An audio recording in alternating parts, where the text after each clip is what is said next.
let's give her a go here. A little bit of work around the edges. All right, off with your head.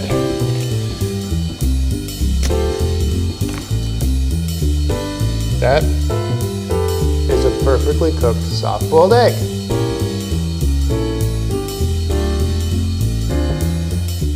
Hey, it's Greg here with MaritimeGardening.com, and I'm not gardening today, I'm cooking eggs.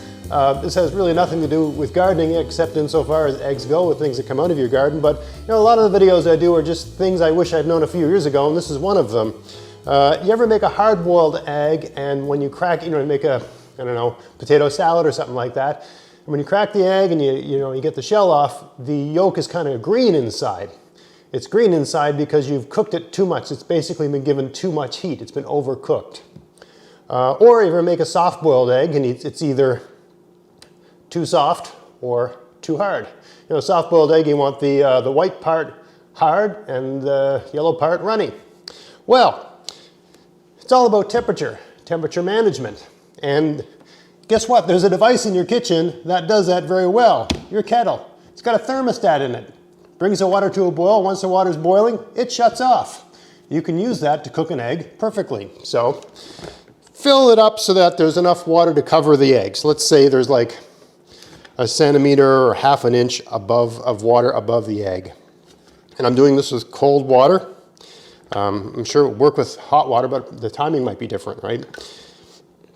So you put your eggs very carefully in the kettle, because if you crack them the slightest bit, it makes a hell of a mess inside the kettle. Close her down and turn her on.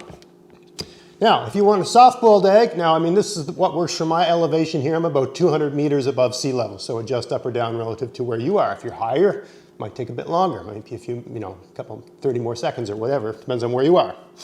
If you want a soft-boiled egg, as soon as the kettle boils and shuts off, so you have to be in the room doing stuff, you're cleaning the kitchen or putting the dishes away or whatever, there's always something to do. Once the kettle comes to a boil and shuts off, right, you set a timer. If you want a soft-boiled egg, set the timer for 3 minutes.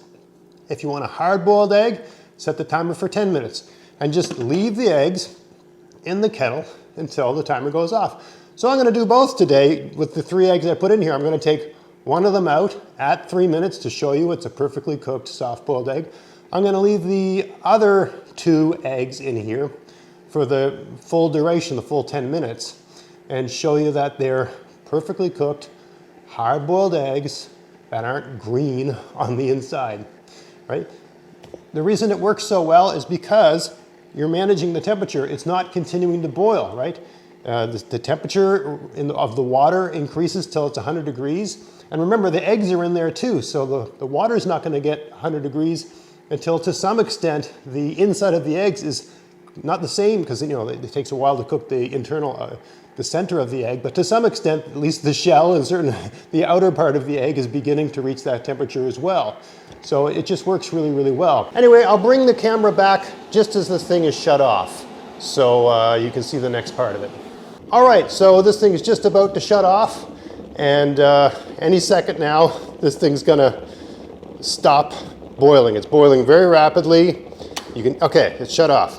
So I'm gonna set my timer for 3 minutes. Very old school here, 1, 2, 3. All right. When those 3 minutes are up, I'm gonna take 1 egg that I'm gonna have as a snack, a soft-boiled egg. I'll leave the other 2 in here. See you in a couple minutes. While this timer's going, I'll just explain why I think this works so well, and the reason is because it prevents any risk of you overcooking the egg. The water stops boiling. It's still hot, and there's a certain temperature you need to cook the inside of the egg, but it's not intensely hot, right? It's not staying at 100 degrees. Every minute it's losing a degree or 2 or whatever speed water loses its heat at. So your risk of overcooking the egg is just much, much, much less by doing it this way. Now you could do the same thing with a stove, pot on a stove, but when do you turn the heat off? At what point when it's boiling do you turn the heat off? The great thing about a kettle is that because it's got a thermostat, it always shuts off consistently at the same time. If you're just if you're doing this on a stove, maybe you're using a thermometer, that would be precise. But if you're just doing it by eye or something like that, you're going to get it wrong. Also, you probably don't want to stand around and wait for a thermometer to reach 100. The great thing about using a kettle is if you're in the kitchen, it'll go bang, right? So you know, it's a great thing in the morning if you're making eggs and you're just making your toast and getting things ready, getting your coffee ready. You fill the thing up, you put the egg in. When it makes that shut-off noise, you set a timer for 3 minutes. When the timer goes bring, you know your eggs are ready. Or you set the timer for 10 minutes, you know, and after 10 minutes, you know you've got a wonderful, golden, sunny, yellow cooked egg yolk in with your, not this nasty, overcooked green egg yolk, if you care about such things, right? So yeah, this is just about to give up now, but yeah, it's just a great way to do this, and it's a great way to multitask, and as long as you listen for the sound it's going to make, you know, you're, as much as possible, reducing the risk of overcooking the egg. All right, timer's gone off. I'm going to fish one of these eggs out of here. Yeah, I'll put that right there. Right, I'm going to close this up. I'm going to reset my timer for about 7 minutes. Because remember I said 10 minutes in total to properly cook an egg. Even, I found, bring it to a boil when it shuts off, a minimum of 7, a maximum of 10 minutes to get a hard-boiled egg that's not overcooked, right? Yeah, we'll just set that aside. I set it for 7 minutes because it's already cooked for 3, so in total it'd be sitting in the hot water for 10 minutes. All right, so let's crack this thing open. I'll bring the camera in and let's have a look at how well it's done. All right, let's give her a go here. A little bit of work around the edges. All right, off with your head.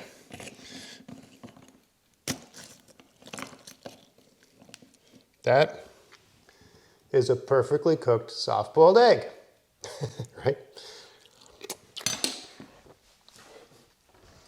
For me, a little bit of salt.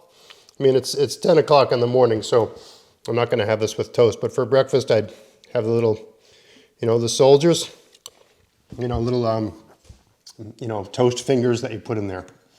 But yeah, that's perfectly cooked soft-boiled egg. I mean, it's not an impossible thing to do, a soft-boiled egg. But if you do it this way, it's just damned easy. There we go. A perfectly cooked soft-boiled egg. No problem. All right, so these are still sort of cooking very slowly, but just slowly coming up to temperature where the whole egg will be cooked, the inside and the outside. These are basically perfectly done soft-boiled egg. The yellow part is runny, the white part is hard. And of course, if you like it a little hard or a little softer, you just change the time. Don't leave it in for 3 minutes if you want it softer. Leave it in for 2 minutes and 30 seconds or something like that, and so on and so forth, right? You just make those little adjustments. But because you're always using the same kettle with the same thermostat, the timing's always the same. It's always shutting off at exactly the same temperature, right? So it works great. So we'll see in a couple minutes when this thing goes off. All right, so the timer just went off, and it's been a total of 10 minutes. These have been sitting in this water. So we can assume that they're cooked on the outside and the inside. It's gonna take them out, drop them in cold tap water, enough to cover them. I'll put that in the fridge and take these out at lunchtime and make myself a nice egg sandwich. So I'll see you in an hour or so, and we'll see what the inside of these look like. All right, so it's been a couple hours, and these eggs are nice and cold, and I'm about to make an egg salad sandwich, so let's see how they look. All right. No green, no dark colors, just yellow, right? So that's how you do that. Gonna make my sandwiches now, but yeah, that's how you make a nice hard-boiled egg that's not overcooked, right? Something that you can put in whatever, a garnish or whatever you need it for, right? So hope you found it interesting. If you did, please like, share, subscribe. Check out my podcast, maritimegardening.com. And until next time, get out there, get at it, have fun in your garden, have fun in your kitchen. Thanks for watching.